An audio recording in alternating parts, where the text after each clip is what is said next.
Yes everyone, welcome back to the channel. Today we are back with a brand new video. I'm very excited for this one. We're doing another reaction to another producer, I guess, talking about cool tips to make your productions better. Today we're watching Master the Secret Weapon of Dance Music. Now I know what the video is about already because I did see the thumbnail. It's rolling bass lines, and I'm very excited to learn more about this. This guy right here, if you don't know him, is Big Z. I recently found him on YouTube. Great producer, makes some really cool music. Not to be confused with Big Z Zavikas, who's the strongman. This guy is a producer, not a strongman, but he's very good at production. Obviously, I'm standing up as per usual because I love standing up to watch these things. John Summit, Camel Fat, Gorgon City, Vintage Culture. They've all mastered the art of the rolling All big bass line, artists, they are and all you big can artists. too. Ooh. Yeah, I like it. I'm gonna do the head groove with him. It just rolls, the bass line rolls. The most common thing I've heard in dance music this year is the rolling bass line. I'm not sure how old this video is actually. Let's have a quick look. I think it's, okay, 7 months ago. So it's still relevant. We're not watching a video from 4 years ago. Still relevant in dance music, I'd say. It's like every note. If you do it the wrong way, it can be rolling. pretty boring. So let me show you a few ways you can take it up a notch. Alright. I do have a theory on why I think rolling bass lines work so well. Listen to this normal standard bass line. That's more techie.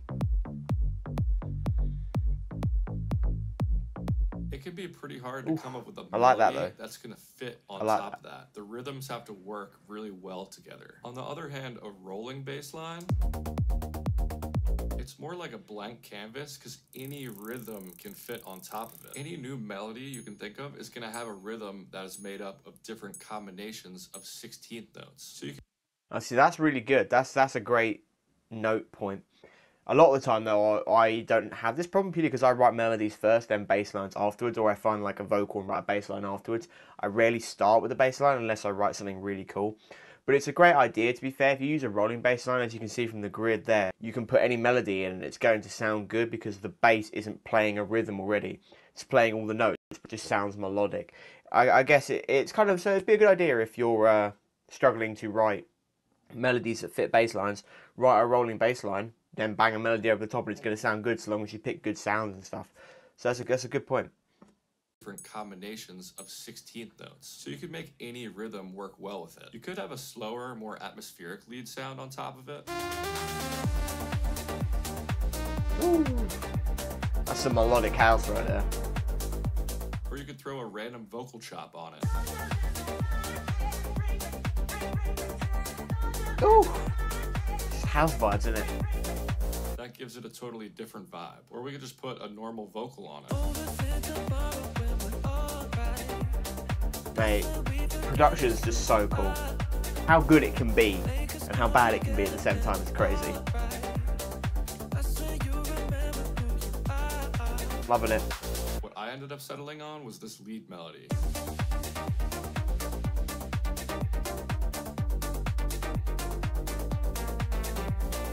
Anyway, the point is that the rolling bass line is such a versatile foundation to build on top Definitely. of. Now let's talk about how you can actually make it sound professional. First of all, you want one layer, that's the foundation. For anyone that's not aware, if you're like very new producers, what has come up on the screen here is Serum. It's one of the most popular VST synthesizer programs you can get. It is relatively expensive, but you can get like a pay monthly to own sort of deal with it from like Splice or something.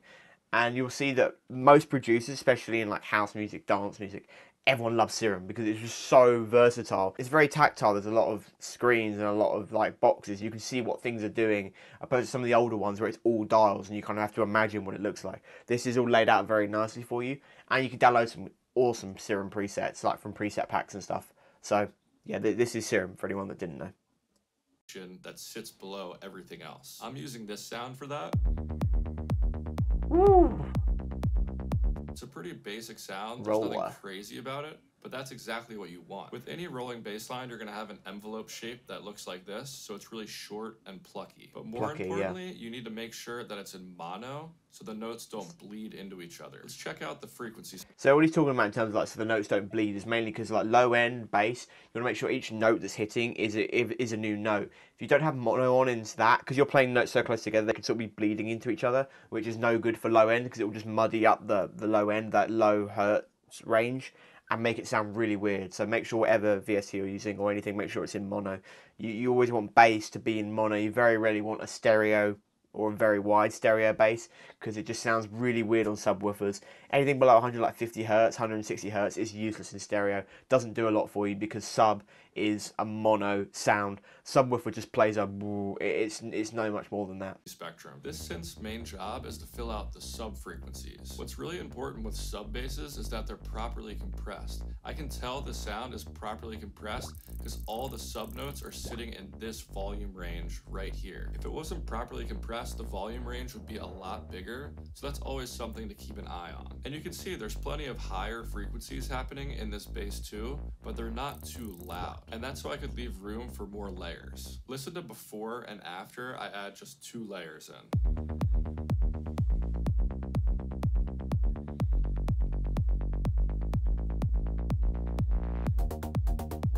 Jeez, it's a lot bigger, a lot faster.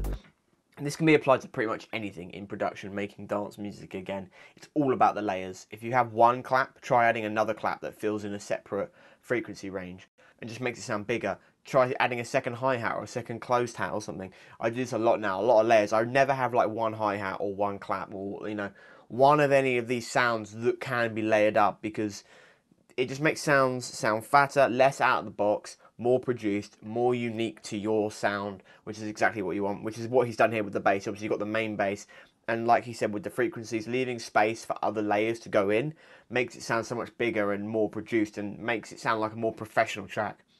I think that's one of the keys to improving your dance music is about making your track sound professional. A lot of when we're doing production from our bedrooms, you know, we don't have that professional sound. That's what you're chasing, because when you if you make something sound professional, you can have a super basic, fundamental track, but if it sounds professional, it's going to be more interesting to labels and for people to listen to. The worst thing is getting sent a song by someone that sounds unprofessional. It sounds like you just thrown a lot of splice loops together and everything's distorted, everything's really loud, everything's really plain. That's what makes songs sound worse. It might be a really nice composition, it might flow really well, but if the sounds are rubbish, it sounds unprofessional, I'm not going to want to play it, and definitely labels are not going to want to sign it. So the key is making your songs sound professional, and layering absolutely one of the fundamentals to getting your songs up to that next level. So above that foundation layer, we left room for a synth that adds more character. That's like a plucky mid-range bass. It's still really short and plucky, but I was able to use a sound that's more unique. And all the sounds in this video are from my Modern Synths pack and my House Drums pack, which you can check out at bigzsounds.com. But I'm making sure that this sound... So obviously a lot of these, the sounds he's using here are presets that he's made. He's like selling as a preset pack. You can find and also make your own presets. There's loads of free YouTube tutorials out there for making, like, just search out how to make a certain type of bass sound and make it your own. And you can even sometimes, you'll never get quite there because he's not going to show you everything he's done, but you can take a screenshot of this frame here, right, and copy a lot of this data into your own serum. Obviously, a lot of it you're not going to be able to do because you can't see every screen. A lot of the envelopes are going to be modulating something that you might not know what it's modulating, but you can get relatively close. Is only taking up the middle frequencies. Yeah, it's got like no lows at all. So I'll call this range the character of the bass, and then underneath that you would have the foundation, which we already talked about. But then there's still room up top for a third layer, which I'll call crunch. The crunch. Geez, that's a lot there. Oh. And that's coming from this sound right here. It's a really wide sound. I'm just using 2 voices of unison in each oscillator, so they're only on the... You notice how even though you said it's a wide sound, and earlier I said you don't want wide bass, this is okay because it's a high bass. It's is playing that bass rhythm, but it's high. As you can see, like he says, it's the crunch. It's those high frequencies. So stereo in the high frequencies is fine. You would not want a wide bass in low frequency, or sorry, you do not want a wide sound in low frequency. That's more what I was getting at. When you're under 160 hertz, you don't want wide sounds. You don't want stereo sounds. More mono down the middle. Up here it's okay because it's high frequency, so it's not going to muddy in the same way. Left and right sides, and I'm using a ton of this bright white noise to get that high-end crunch in there. Love white noise. White noise in every single track. Come on. So if you think of the rolling bass line in terms of those 3 sections, then you can get really creative and come up with a cool sound for it. So it's a lot high end though, isn't it? I'm not sure about that. I think the 16th note rhythm can get a little boring, and that's where Definitely. accent layers come in. Oh, Bill Pluck. You can just pick a couple notes to accent throughout the bass line, and it really helps add some groove. Right now, that's just playing the same notes as the bass line, but if we want to give it more depth, we can turn those into chords. I wonder if he's going to talk at all about transposition. I do that quite a lot for my rolling bass lines. And I really want this rhythm to bounce, so I've added one more layer in to drive that rhythm home. That's like 5 layers to one bass line. That's crazy. All these layers are just adding groove. So let's do a before and after. I like that. That's nice. I guess it would get a bit repetitive over the... Sounds more melodic though. Now you might think we've done everything we can to support this bass line, but we can still make this track better. Something I like to do is take a really atmospheric sound like this. That just sounds like a splice sample. We love those. But then I'll run that through a volume shaping plugin to give it the same rhythm as the bass. Yep. When we add that on top of our bass line, it gives it a really nice... So I think we spoke about LFO tools in the last video we reacted to, which was a James Hype breakdown. That LFO tool, again, Shaper Box, really good, really useful, really versatile. Essentially all he was doing is every 16th note was trimming the end off. So it sounds like the bass, because the bass is going to be making that same 16th note, bob, bob, bob, bob, bob, bob. So it's making the atmosphere noise do the same thing. Nice texture. It's harmonic. So that's why I like to call these texture layers. They're sounds that aren't part of the bass, but they're playing the same rhythm as the bass. I also have this arpeggio playing the same rhythm. And I would even consider these shakers and hats as texture layers because they have the same rhythm too. So again, it's all in the layers. So you guys, all in the layers. The bass sound even more powerful. Look at that. It's 9 layers. 9 layers to sort of around the bass, which is a lot better than your 1 layer you're using at the moment. Drop with everything together now. Make sure to check out my sounds at bigzsounds.com, and thanks for watching. Peace. Ooh, it's a nice sound. So one thing he didn't talk about, which I would have thought he might, but I actually saw it from a John Summit video a while ago. A great way to give, it was again more about the interest and keep your rolling bass lines interesting. One thing you can do is pick, every now and again there might be a note, and pick that note and transposition that note. So like pitch bend it, so have it go whoa, like that. And it just gives that interest that keeps the bass line being interesting, opposed to being the same repetitive thing for every 4 bars or whatever. So find a note, and then find however you can automate the pitch bend in your DAW. For example, in Ableton, you go into the wave, you find MIDI control, you find pitch bend, and then you put 2 points, one in the middle, and so it goes whoop, like that. And on the bass, it just sounds like a bit of a bass pull. It's like a whoop, like that, and it sounds really nice and keeps your bass line interesting.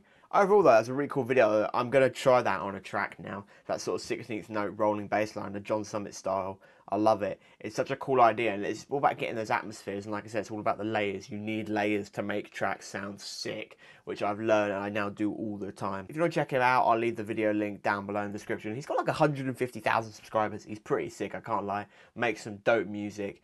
But yeah, that's it for this video. If there's anything you actually want me to react to, certain producer videos or videos you think would be interesting to take a look at, leave them in the comments of the video. Other than that, you know, like the video, subscribe, all that good stuff. We're trying to post more content, improve our production game. up the content, up the DJ content. We're moving, new microphone, love that. I'll see you guys in the next video. Have a good one.